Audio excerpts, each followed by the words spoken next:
ഗുരുവായൂർ ക്ഷേത്രത്തിൽ ഭക്തരെ ചൂരലുപയോഗിച്ച് മർദ്ദിച്ചു, അസഭ്യം വിളിച്ചു, ഭീഷണിപ്പെടുത്തി.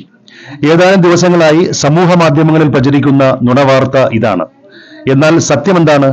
പ്രചരിക്കുന്ന ഈ ദൃശ്യങ്ങൾ സൂക്ഷിച്ചു പരിശോധിച്ചാൽ മതി. സത്യം പകൽ പോലെ വ്യക്തം. ദൃശ്യങ്ങളിൽ ഒരിടത്തും ദേവസ്വം സുരക്ഷാ ജീവനക്കാരൻ ഭക്തരെ മർദ്ദിക്കുന്നില്ല, ചീത്ത വിളിച്ചിട്ടില്ല, അവരുടെ കയ്യിൽ ചൂരലുമില്ല. പക്ഷേ കള്ളപ്രചാരണം വഴി ദേവസ്വത്തെയും സംസ്ഥാന സർക്കാരിനെയും ഉയർത്തിക്കാട്ടാനാണ് ശ്രമം. വസ്തുത എന്തെന്ന് Devaswom chairman doctor V K Vijayan വിശദീകരിക്കുന്നു. ദേവസ്വത്തിലെ സെക്യൂരിറ്റി ജീവനക്കാർക്ക് ഒരിടത്തും ഒരു തരത്തിലുള്ള ആയുധങ്ങളും ഞങ്ങൾ നൽകിയിട്ടില്ല. അവർക്ക് ആകെ അവരുടെ കയ്യിലുള്ളത് ഒരു വിസിൽ മാത്രമാണ്. അത് ഭക്തജനങ്ങളുടെ ശ്രദ്ധ പിടിച്ചു പറ്റാൻ വേണ്ടി മാത്രം ഉള്ളതാണ്.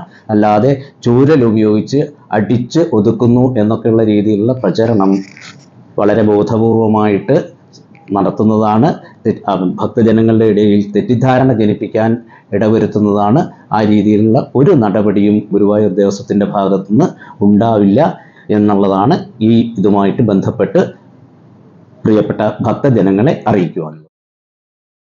നടപ്പുരകളിൽ വിശ്രമിക്കുന്ന ഭക്തരോട് മാന്യമായി മാത്രമേ പെരുമാറാവൂ എന്ന് ഇതിനകം തന്നെ സുരക്ഷാ ജീവനക്കാരോട് ദേവസ്വം നിർദ്ദേശിച്ചിട്ടുണ്ട്. ഒരു കാരണവശാലും ഗുരുവായൂരിൽ എത്തിച്ചേരുന്ന ഭക്തജനങ്ങൾ ഭഗവത് ദർശനമൊക്കെ കഴിഞ്ഞ് നമ്മുടെ നടപ്പന്തലിലോ അല്ലെങ്കിൽ പരിസര പ്രദേശങ്ങളിലോ ഒരല്പനേരം വിശ്രമിക്കാൻ വേണ്ടി എത്തുന്നവരെ ഒരു കാരണവശാലും ബുദ്ധിമുട്ടിക്കരുത്.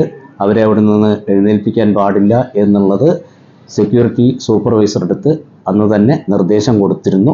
ആ നിർദ്ദേശമനുസരിച്ച് അതിനുശേഷം പിന്നീട് അങ്ങനെയുള്ളൊരു സംഭവം ഉണ്ടായിട്ടില്ല.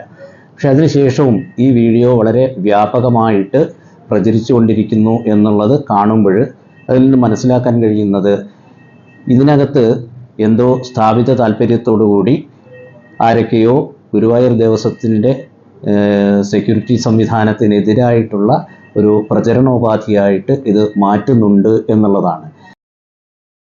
പബ്ലിക് റിലേഷൻസ് വിഭാഗം, ഗുരുവായൂർ ദേവസ്വം.